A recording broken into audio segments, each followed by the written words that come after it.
This offense in desperate need of a conversion as they come up on third down.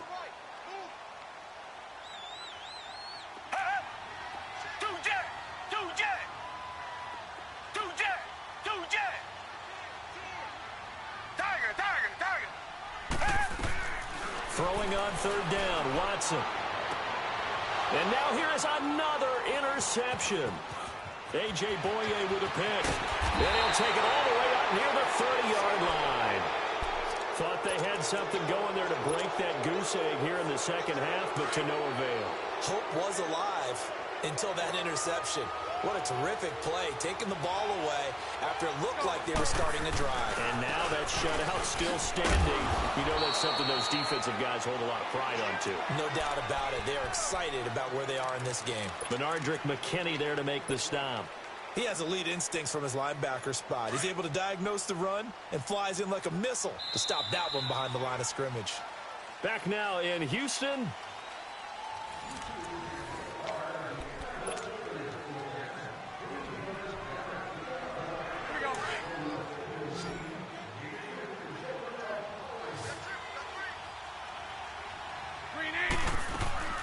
Play action. Now it's Bortles.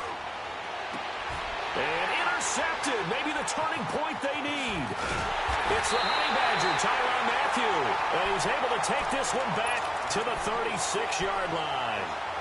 If you combine last week and this week, he's got a hat trick going because he had 2 interceptions a week ago. He's seeing the ball so well and understanding where receivers are and positioning. I mean, just watching him work with such great technique and paying it off by actually catching the ball when he has a chance, he's helping his team in a huge way.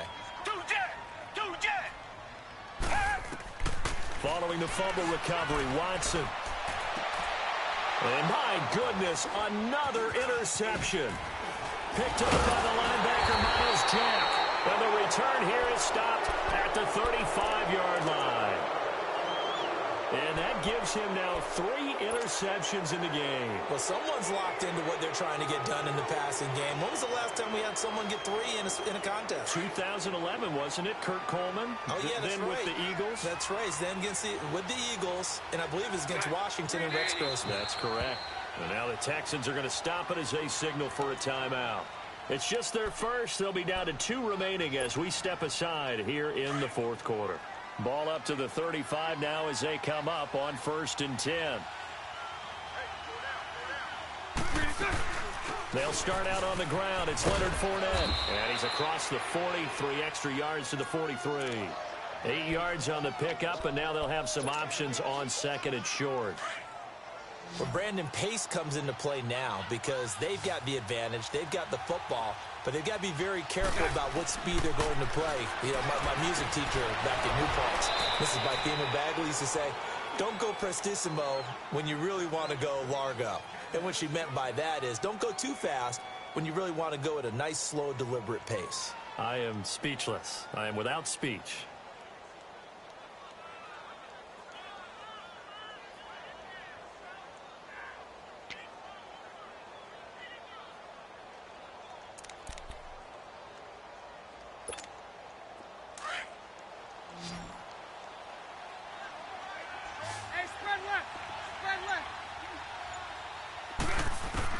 On 1st down, Bortles completes it to Moncrief left side. And they're able to work this to the 25 before it's all said and done. A good pickup there, 26 yards. So a 1st and 10 now in Houston territory at the 25-yard line. Working from the gun, it's Bortles. And he will get this into the end zone for a Jaguar touchdown. DJ Chark, his 5th touchdown now on the year. And the Jaguars add on to their lead.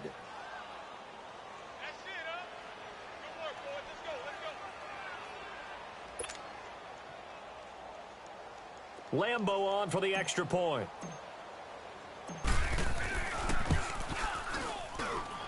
Point after by Lambo, up and good. And that makes our score 17-0.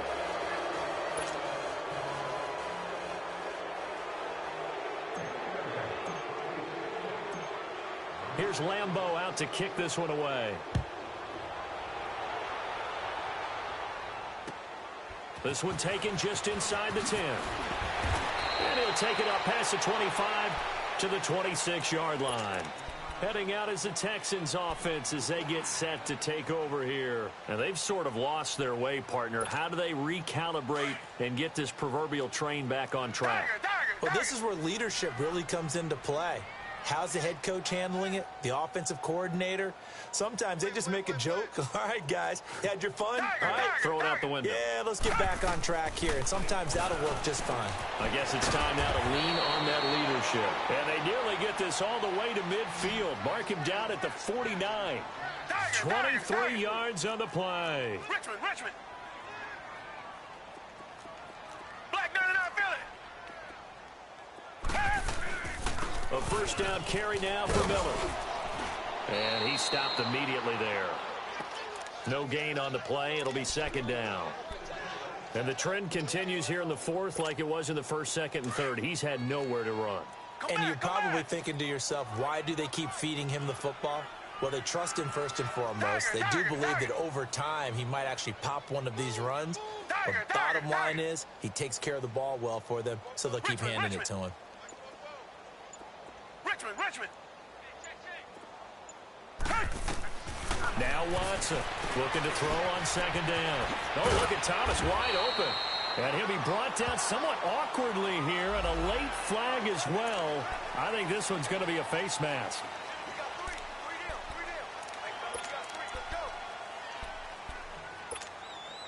And now it's 1st and 10. A big mistake, especially when you factor in the personal foul yardage.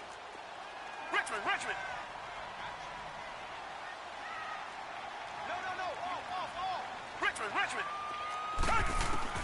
Watson on first down.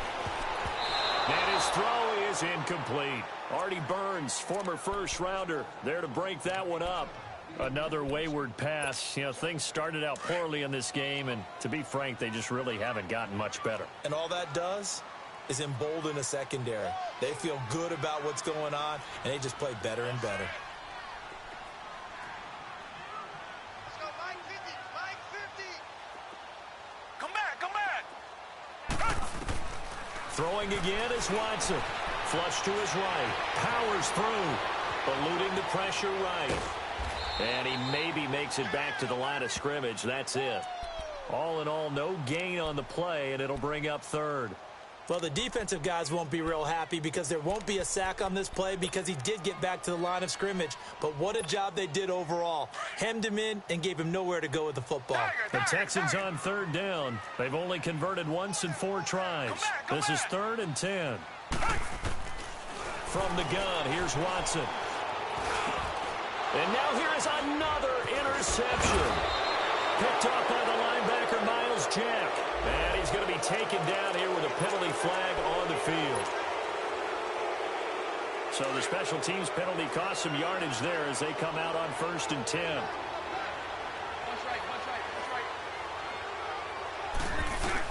Bortles on the give to Fournette. He's got room to run past the 20. 23 yards on the pickup there and a first.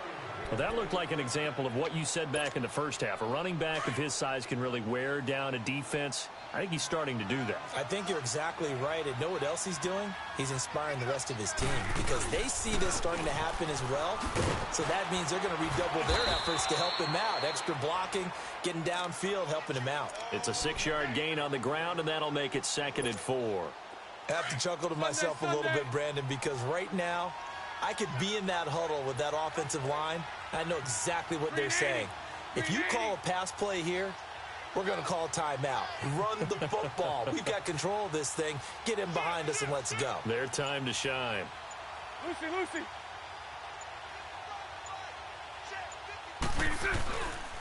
Here's a give to Fournette. And to the 42-yard line here and brought down there.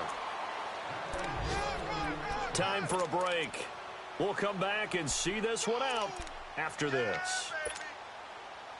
And not totally home free yet, but it's looking good as they come up 1st and 10. They'll run it now out of the gun. And he'll fight forward maybe to the line of scrimmage, but that's all. Justin Reed, the safety, made the tackle. But he was stopped on that play. But he's had plenty of carries all afternoon. Every now and then the defense is going to win one, but I don't think they'll shy away from handing it to him the rest of the game.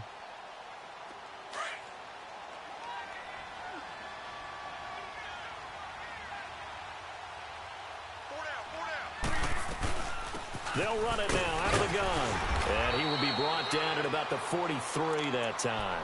Only a yard on the pickup there, and it'll bring up a third down. That's it. That's what you want. Straight ahead positive gain. Just keep that clock ticking. The Jaguars on third down. They've hit it 50%, 3 of 6 to this point. This is 3rd and 9. Shotgun now for Bortles.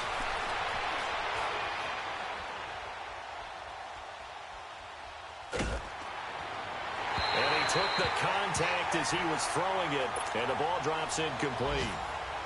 Well, this at least is the right idea. I think they've got to get the tight end more involved. He had just 1 target in the first half, incomplete. Now incomplete here with the first target in the second half. Yeah, should not stop them at all from going back to him, though. Find him. Find him. Elsewhere, a fourth-quarter score now from Tampa. Now, you saw the score at the bottom of your screen a moment ago. We got a good one going on there. If they hold on, a victory there would be their 3rd of the year. The Texans offense now, they get set to head back onto the field. They're down big here late. I don't know. You just one last drive here for pride? Some people like to do that. I remember playing for a guy once. We were down huge, and someone said, "Coach, what do you want to call?" He just waved a hand like, "Who cares? Let's get out of here and do something some other time." But some teams like to do something at the end to feel a little bit better as they continue to move forward. Yeah, probably just want to put this one behind them. So after the incompletion on first, now 2nd and 10. Reset. Hey. Richmond. Check 24. To throw is Watson. Throwing again. And this time he's got the hook up. It's complete. And taking it across midfield and inside the 45. A fresh set of downs on a gain of 13 there for the Texans. Come back.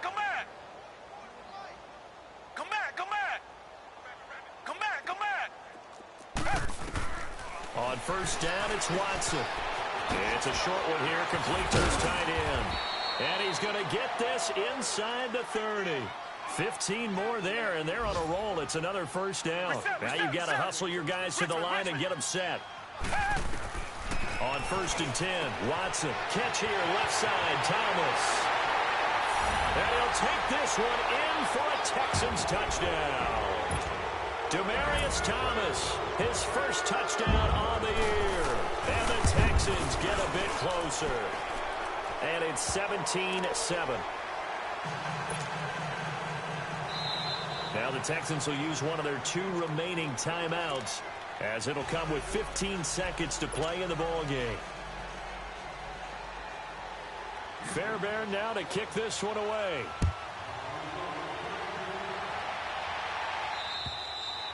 And they will not get a chance to return this one as it's through the end zone for a touchback. The Jaguars offense now heads back onto the field. Only 1 timeout defensively, so this should just be a simple kneel down. I agree totally. I looked at my time management chart. It says take a knee, victory formation. They just have 1 timeout left. And he's going to go down. The Texans come at him and able to bring him to the ground. And with just inside of 10 seconds to go, they'll burn their final timeout. 9 seconds left. The sack cost him only a yard. It's 2nd and 11. A handoff to Fournette. And he'll get this one up to the 26. Give him 2 on that run, and they're still left looking at a 3rd and about 9 to go. I know that speed is the hallmark of today's NFL game, but the key to good rushing defense is still having your linebackers set the edge. A road win in the National Football League. Charles, you never take that for granted no matter who you're playing, no matter where you're playing. You take it and you run with it. And you know you primed the pump all week in your own home facility. No one thinks we can do this. Only people who believe are right here in this room. And then you go on the road, band together, and get it done. So for Jacksonville, they close out this first half at a very solid 6-2. And they will head home next week to take on the LA Chargers. Meanwhile, for the Texans, the struggles intensify as they drop to 2-6 now on the year. And they'll have a tough one at home next week against the Denver Broncos. So for our entire crew, alongside Charles Davis, I'm Brandon Gaudin. Thanks for watching, everybody. We'll see you next time.